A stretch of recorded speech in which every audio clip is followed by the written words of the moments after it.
Good morning everyone. मैं विनय कुमार एक बार फिर से आपका मल्टी टैलेंटेड में आपका स्वागत है।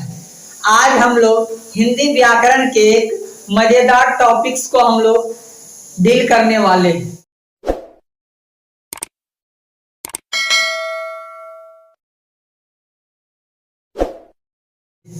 चलिए हम लोग स्टार्ट करते हैं। तो ऊपर में आपको लिखा हुआ दिख रहा होगा कि व्यंजन वर्ण के भेद। तो व्यंजन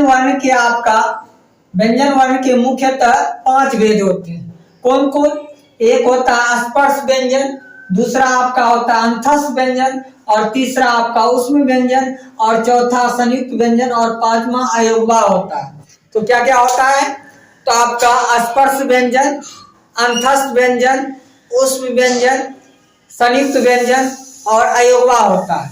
तो इन सारे चीजों का परिभाषा हम लोग बारीकी से देखते हैं।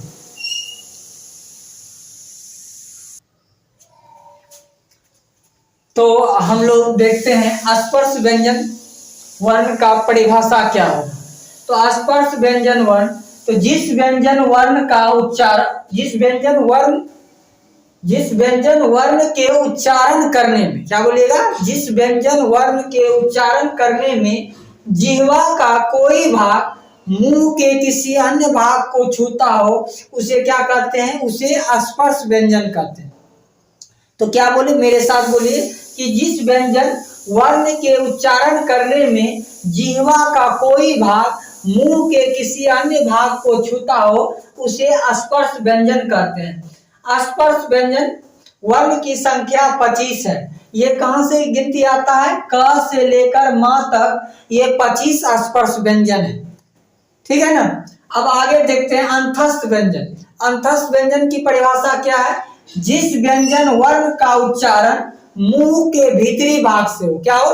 जिस व्यंजन वर्ण का उच्चारण मुंह के भीतरी भाग से हो, अथवा जिस व्यंजन वर्ण का उच्चारण तालु, मूर्धा और ओष्ठ की सहायता से बोला जाए, उसे अंतस्थ व्यंजन कहते हैं। क्या कहते हैं? अंतस्थ व्यंजन कहते हैं।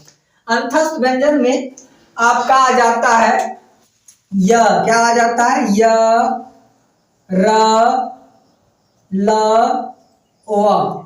ये चार आपका अंतस्थ व्यंजन आ जाता है। क्या आ जाता है? ये चार आपका अंतस्थ व्यंजन आ जाता है। एक बार देख लीजिए, ये चार आपका क्या हो गया? ये चार आपका अंतस्थ व्यंजन हो गया। चलिए और हम परिभाषा इसका और देखते हैं।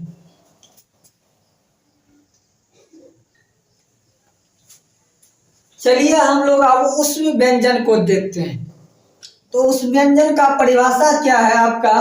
कि जिस व्यंजन वर्ण के उच्चारण करने में, क्या बोलिएगा?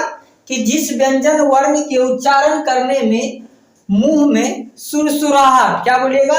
जिस व्यंजन वर्ण के उच्चारण करने में मुंह में सुरसुराहट या गर्मी पैदा हो, उसे क्या कहते हैं? उसे हम लोग ऊष्म व्यंजन वर्ण कहते हैं। क्या कहते हैं? उसे हम ऊष्म व्यंजन वर्ण कहते हैं। उदाहरण देख लेते हैं। तालव्य स्व, मूर्धन स्व, दंश स्व और ह, ये है ना चार, ये आपका ऊष्म व्यंजन कहते हैं। जब इस व्यंजन का आप उच्चारण करके देखिए तो इसमें मुंह में थोड़ा सा सुरसुराहट टाइप का आएगा, लगेगा कि मतलब गर्मी टाइप का में फील होगा। तो इस व्यंजन वर्ण को आप क्या कहिएगा? ऊष्म व्यंजन वर्ण कहिएगा। आपका चौथा आ जाता है संयुक्त व्यंजन वर्ण। तो संयुक्त व्यंजन वर्ण का परिभाषा क्या हो गया? कि दो व्यंजन वर्णों के मेल से, क्या बोलिएगा? दो व्यंजन वर्णों के मेल से जो नया व्यंजन बनता हो। क्या हो? दो व्यंजन वर्णों के मेल से जो नया व्यंजन बनता हो, उसे क्या कहते हैं? उसे संयुक्त व्यंजन कहते हैं। तो संयुक्त व्यंजन का उदाहरण क्या हुआ? अक्ष, त्र और ये त्र, ज्ञ और स्र, ये जो होता है ना, संयुक्त व्यंजन होता है। तो संयुक्त व्यंजन का सब आपका संयुक्त व्यंजन, ये सब आपके संयुक्त व्यंजन के क्या है? उदाहरण है, उदाहरण। ठीक है ना। ये उदाहरण हो गया आपका संयुक्त व्यंजन। ठीक है ना। तो संयुक्त व्यंजन में क्या क्या आ जाता है? अक्ष, त्र, ज्ञ और स्र। आप कभी कभी परीक्षा में पूछ देता है कि अक्ष का जो अक्ष में किस किस वर्ण का मेल है, तो तो इसमें आपको कहना पड़ेगा कि इसको देखिए, पहले अंग्रेजी में इसको कन्वर्ट कर लीजिएगा। तो अक्षर का आपको पता है कि SH होता है, तरह का TR होता है, और ज्ञ का JN होता है, और सरा का SHR होता है। तो देखिए, क के बदला में क हलंत लिखिए, और SH के बदला में आप जानते हैं कि मूर्धन्य स्व का SH होता है। तो इसको क्या बोलेंगे? क हलंत ज धन, इसको धन पढ़िएगा। क हलंत धन, ये स क्या हो गया? ये आपका अक्षा हो गया, नया वर्ण बन गया। उसी प्रकार त हलंत धन र, ये मिल दोनों वर्ण का जब मेल हुआ, दो व्यंजन वर्णों का जब मेल हुआ, तो ये क्या हो गया? त्र हो गया। अब देखिए ज्ञ, ज्ञ में क्या कीजिएगा? ज हलंत धन य, ये हुआ ज्ञ हो गया। उसी प्रकार स्र में भी देखिए, तालव्य स हलंत धन र, क्या हुआ? स्र हो गया। तो ये आपका किसका उदाहरण हो गया? ये संयुक्त व्यंजन वर्ण का उदाहरण हो गया। चलिए, आपका एक अब लास्ट बच गया, आपको देख लेते हैं। अयोग वाह का मतलब ही होता है, देखिए आ जो योग्य नहीं हो, क्या नहीं हो? जो योग्य नहीं हो, इसे ये क्या कहता है? अयोग्यवाह कहते हैं। तो किस चीज का योग्य नहीं है? तो चलिए हम लोग समझते हैं।